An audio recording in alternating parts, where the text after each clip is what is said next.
I don't know when this happened. I'm not sure if it's just with this release or this is the first release to have this change, or if I just haven't bought a pair of mids in a while, but we've got a dope new box. This is sick.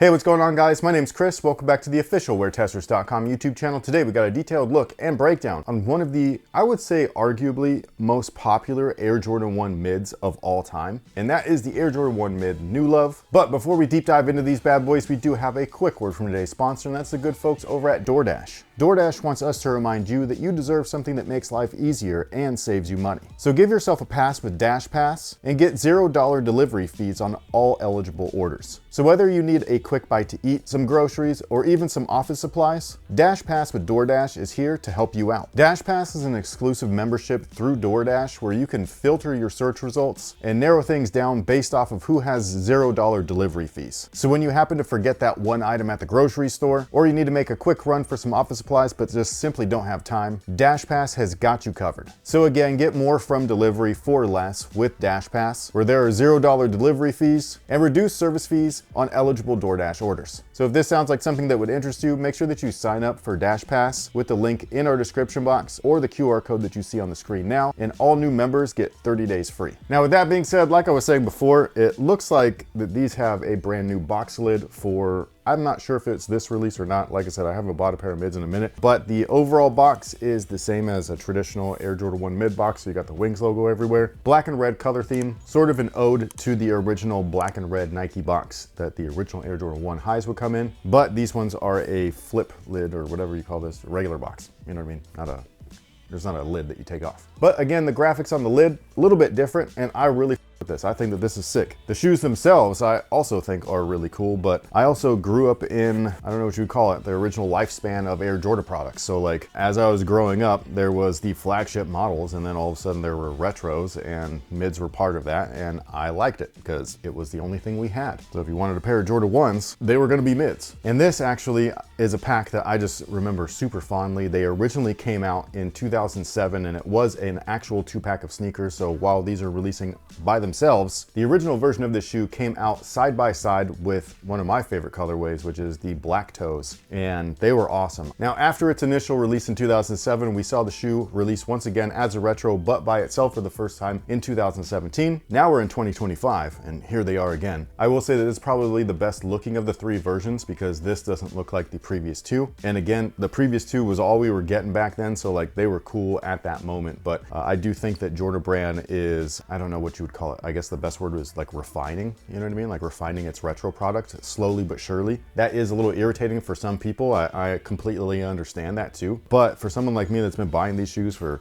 what feels like the majority of my life, seeing them, I don't know, like, you know, refine them. I feel like it feels good. It's like, yeah, you guys are listening. We don't want inaccurate stuff. We want things as accurate and as cool looking as possible, and they're doing that. But these guys right here are the 2025 edition. I actually grabbed them. I don't know when they're supposed to release, but they're sitting over at DTLR.com. So shout out to one of our viewers, PMJC, longtime viewer, OG viewer at that. He actually sent me over a link on Instagram. He DM'd me and he was just like, bro, look what's available. I was like, thank you, check out. But yeah, the 2025 edition is pretty cool, I think. And we're gonna start that off with the outsole. It is translucent yellow, just like it always was. This looks very, very bright though, compared to the original. It's not the same tone. I know that would bother you. Actually, I'm gonna bring in the extra set of laces that they come with. The laces are a yellow, and they're not the same yellow as the shoe or as the outsole. This yellow that the laces are reminds me more of what the original shoe looked like, because I feel like this is too bright.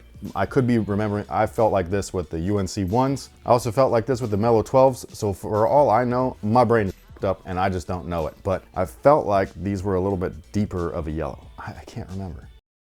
But either way, we've got a trifecta of different yellow shades, whether you like it or not, and that's just kind of what it is. The yellow on the outsole though is definitely just kind of, it's kind of neon. It's like highlighter-ish. So yeah, I don't remember them being like this. Maybe once you start wearing them, they'll get a little bit darker. I'm not sure. But the pattern itself is the greatest traction pattern of all time. It's fantastic. Its traction is so good, it'll pop your hip out. Now the midsole is a cup sole, and it's a rubber cup sole at that. Inside of that rubber cup sole is a polyurethane wedge, and inside of that wedge is an encapsulated air sole unit. Sitting on top of that is this piece of shit Right here, this is an awful insole, and you can take this out so long as you take it out before you wear it, because you see all these lines here are actually glue. So as you wear them, your foot and the heat that comes out of it will actually heat this up, and the pressure from your weight and everything like that will adhere it down, so the insole will be damn near impossible to remove afterwards unless you use a hair dryer on its lowest heat setting and sit there and wave it back and forth until the glue heats up, and then you would be able to pull it out easier. But still, I would take this out instantly and change it out for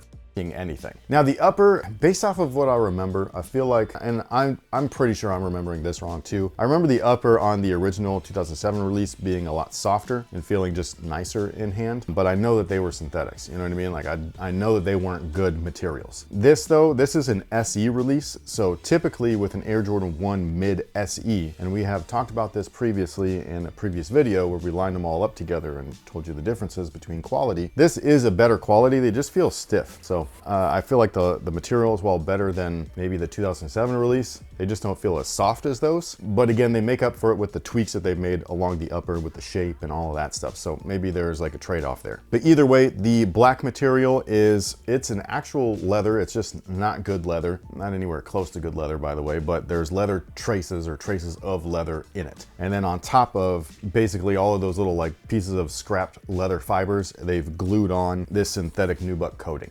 It's not genuine nubuck, where it's literally a piece of hide, but it does have animal material in it. So this is not vegan friendly or anything like that. It's not fully synthetic or anything. It is a synthetic top coat though. Synthetic in the terms of it's mimicking nubuck without being nubuck. Now the yellow portions are leather, and in some portions of the shoe, it looks pretty decent. Like say the swoosh, it's a nice thick cut, looks pretty good. The rest of it though is ultra thin. So again, it's real leather. It's just not the best leather or anything like that. Is it SE quality or anything like that? I would say that this is on the lower end of the SE mids that I've seen. Some of the most recent SE mids that I run across in store are actually really nice, including the leather. Like there's some really good pairs out there. They just so happen to be mids. So if I'm comparing this shoe to some of those, this just doesn't feel quite, you know, on par with that material quality or the level of material that the majority of the SE models get. I think that this one is just a little bit more hyped up, and I say that real loosely because it is a mid, but it's just a popular colorway, so I think they're doing what they can to get away with not spending as much on this one because they don't really need to.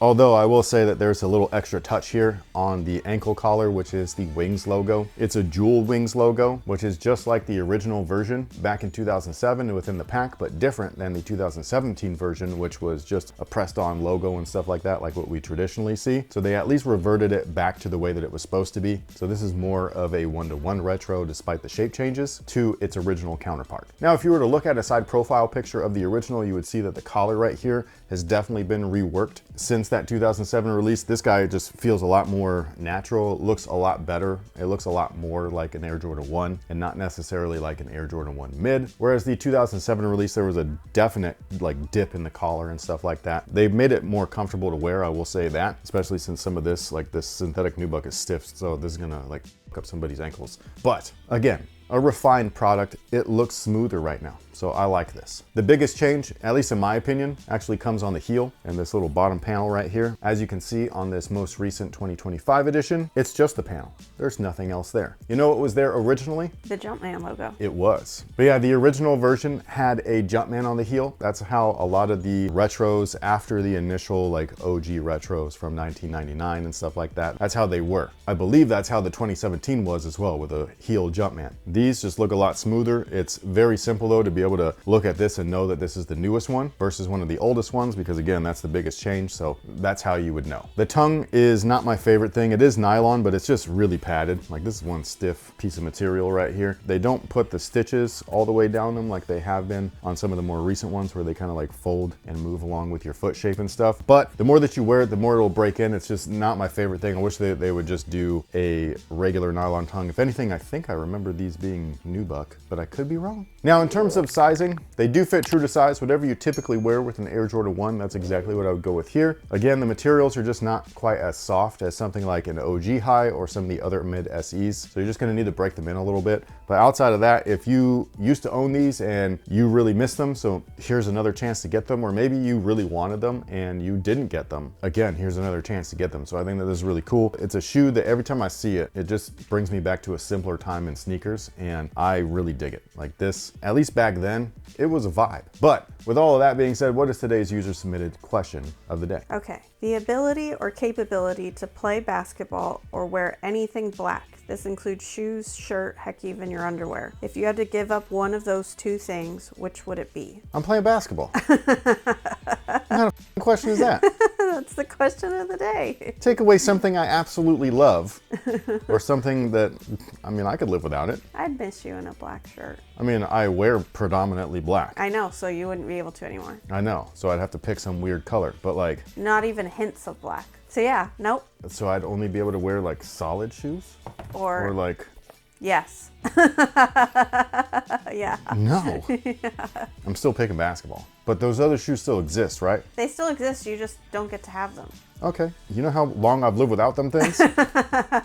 What's a little more time? You know what I mean? I just live vicariously through everyone else like I did growing up. It's okay. I'm good playing basketball. Okay. Cool. But sound off below and let us know your answer for today's question of the day. And on top of all of that, what do you think about the Air Jordan 1 Mid SE New Love coming back once again? Thank you guys so much for being here. Thank you so much for watching. We will catch y'all in the next one. So until then, you guys have a good one. Look. No, I think they're leftovers from those Jordan 1s. I thought the same thing. Like, I normally don't agree with you about the whole color thing. It doesn't bother me usually, but this is atrocious. Like, this is like a blatant, like nobody cared. It's like somebody said, is this the right color in an email? And the dude was like, yeah, sure. Yeah, no, it's like highlighter, melted crayon, and goldenrod. Like, I'm like, bro, that's crazy. How'd you up 3 times?